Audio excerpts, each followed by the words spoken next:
Hey everyone, Mr. Sujano here, your source for gaming, tech, emulation, and open source news. Let's get started.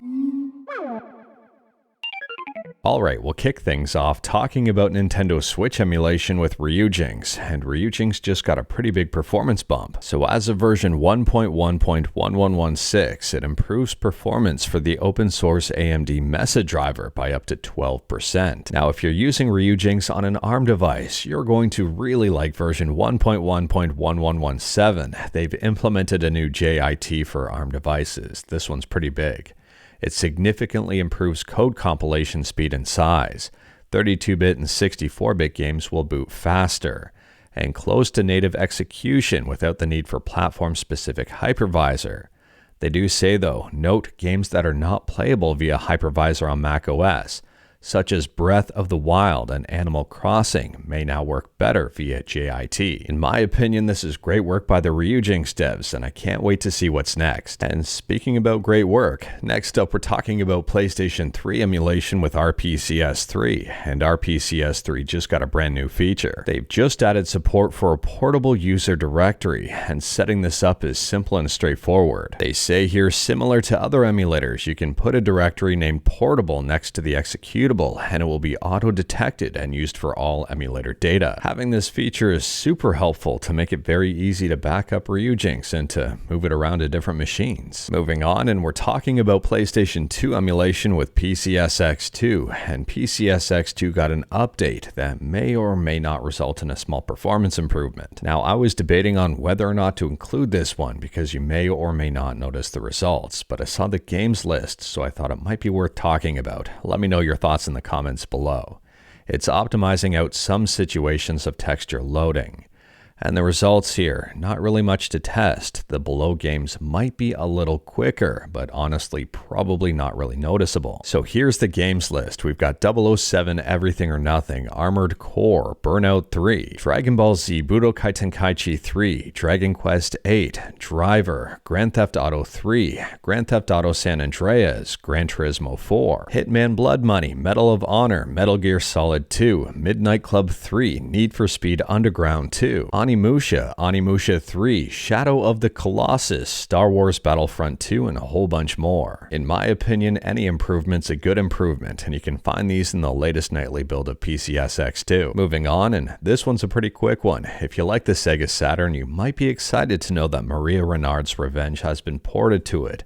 This is a Castlevania fan game. I think the download size for this one's about 48 megabytes. If you wanted to see it in action, I'll drop a link to this YouTube video in the description below and feel free to check it out. And speaking about quickly talking about something, next up we're quickly talking about PlayStation 4 emulation with FPPS4. Now it's worth pointing out that FPPS4 is still in early stages of development, so don't expect to play anything like Bloodborne just yet.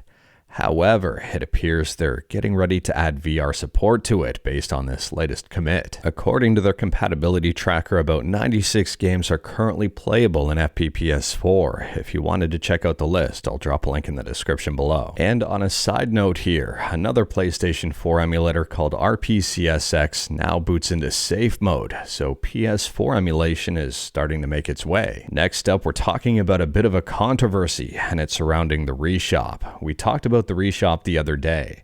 At a super high level here, it aims to recreate the official Nintendo Wii Shop. Now this information comes from the people over at Reconnect24. And for those who may not be aware, Reconnect lets you use discontinued channels that were part of Reconnect24.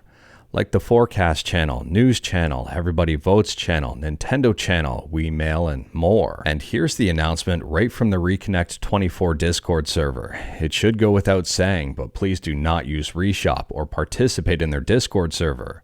Not only is the service illegal, as has already been stated, but there have been several incidents occurring in their community recently that show instability, mismanagement, and general risk to user privacy. Last night around 12 hours ago, there were a series of cascading events that happened due to one of the developers, Larson, sharing a tab in a voice chat that contained Discord usernames, IP addresses, and console serials, among other things.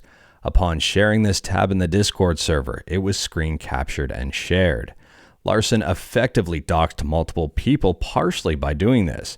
And even if the tab weren't screen shared, this still presents a heavy risk to user privacy due to this info being associable with a Discord username. And on top of that, things get even worse. We also have word from a former member of the server that donator funds were being egregiously misused to buy inappropriate items by the project owner Dakotath.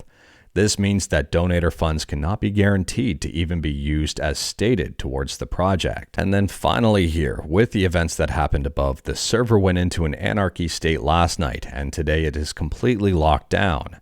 Throughout the past several days as well, Larson has power tripped in the server and spontaneously banned people, as well as locking down the server for indefinite periods of time. We don't expect this project to continue to last, at the very least in a healthy state, and we generally recommend avoiding it however possible to protect your time and privacy. Now, I tried to join the RiiShop Discord channel just to see what was going on and to try to verify this message.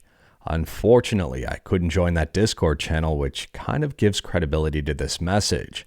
Let me know your thoughts about this one in the comments below. This is very unsettling. Next up, we're talking about a game that has kind of taken the PC gaming scene by storm, and it's called Palworld. This game is currently in early access, and it's insanely popular. So right now on SteamDB, Palworld is sitting in 5th place overall for concurrent gamers, basically people playing at the exact same time, at 1.2 million, almost 1.3. And it's higher than games like Cyberpunk 2077, Elden Ring, Apex Legends, Baldur's Gate 3, and even more.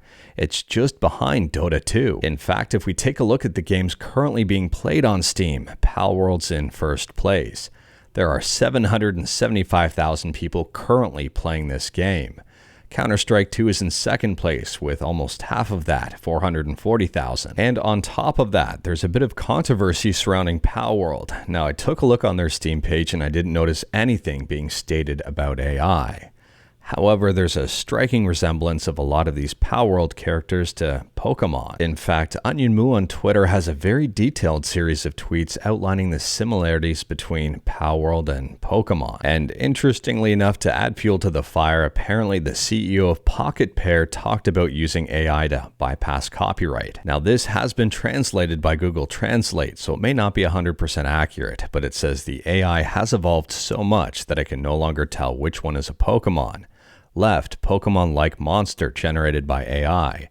Right, real Pokemon. Now, if Palworld is actually using AI, there may be a very big problem. On the other hand, though, there's basically a Pokemon for pretty much everything. Good luck creating any sort of animal and having it not resemble a Pokemon. I mean, take a look at this one. There's even a Pokemon resembling a bag of trash. We've got a Pokemon resembling a bee, and a Pokemon resembling a generic bird. I mean, heck, you could draw a blob and put a happy face on it and you may get accused of copying Ditto or possibly even Muck. Now, to be clear, I am not defending the use of AI, but at the same time here, it's pretty hard not to create any kind of monster and not have it resemble some kind of Pokemon. Let me know your thoughts about this one in the comments below. Moving on, and I've got another quick one for you. We're talking about Lego and Zelda, and we talked about this one last year when some images leaked of a potential Deku Tree set. And it appears it's actually going to happen sometime in 2024. Unfortunately, I've got no word on prices or release date just yet, or even what the set looks like.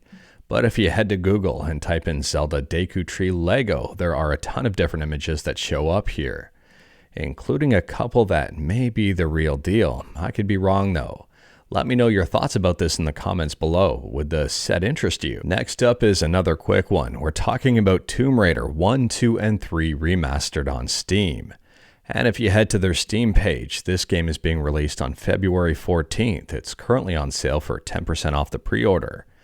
And if we scroll down, it's currently Steam Deck verified. Am I surprised this trilogy is Steam Deck verified? No. Am I excited about this? Yes, absolutely yes. It's nice to see more and more games Steam Deck verified, or at least Steam Deck playable upon launch. Next up, we're quickly talking about Linux, and if you like to be on the bleeding edge of things, as far as I know, Linux Kernel 6.8 release candidate 1 has just dropped. They say here the bulk of this is driver updates, GPU and networking drivers, as well as a bit of everything. There's a fair chunk of file system updates, and obviously all the usual Arch updates. Next up, we've got a couple of quick rumors. The first one is the new Xbox controller. Apparently it's going to be announced in May, and the features of it seem pretty good. It's rumored to have a more durable build quality, precise haptic feedback, built-in speakers, accelerometer functionality, modular thumbsticks, quieter buttons and thumbsticks, an auto wake option, and a rechargeable battery pack. Finally. Now this thing was leaked back in September-ish of 2023, and the only thing I don't like about it is the colorway. Maybe they're going to revise it, but I think it's pretty ugly.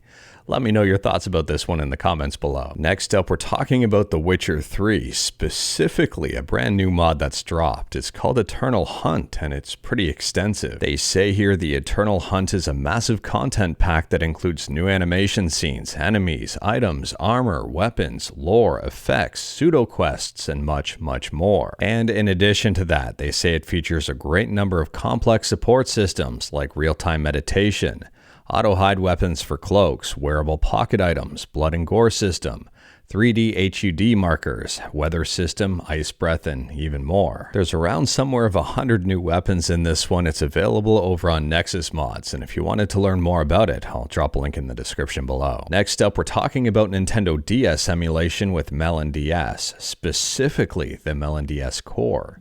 This is a brand new video put out by Libretro. I'll drop a link to it in the description below, and I do recommend checking it out. They say a remake of the Libretro MelonDS core that prioritizes standalone parity, reliability, and usability.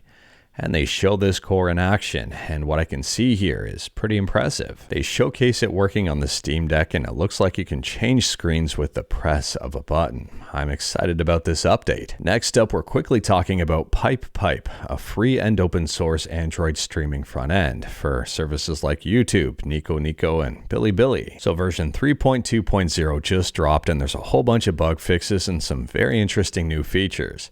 It supports downloading the whole playlist, supports showing images in the comments, supports navigating to the filtered item when filtering local playlists. On Bilibili, it supports downloading the video concurrently, and there's even more stuff here. Next up, we're quickly talking about a fake NVIDIA RTX 4090.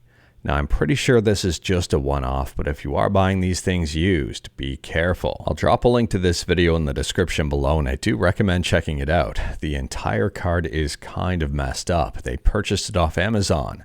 It's got the wrong chip in it. Some stuff is completely ruined. And this thing is basically unusable. I am really hoping that this is a one-off and not a common problem. And last up here, we're talking about Final Fight, and someone has impressively ported this game to the Sega Mega Drive, Sega Genesis. There's a page over on itch.io. I'll drop a link in the description below in the event that you wanted to learn more about it. For clarification, it's a port of the arcade version of the game, and it's currently a work in progress. And it appears you can choose the number of enemies on screen at one time, 4 or 6, and the FPS that the game runs at, 30 or 60. But anyways, that is all I've got for you in this one. Straight to the point, all stuff and one fluff. We talked about a bunch today. Let me know your thoughts about anything we talked about in the comments below. If you liked this video, leave a like. If you didn't like this video, leave a like. Hit that subscribe button, check out my other videos. Don't tempt fate, save your state.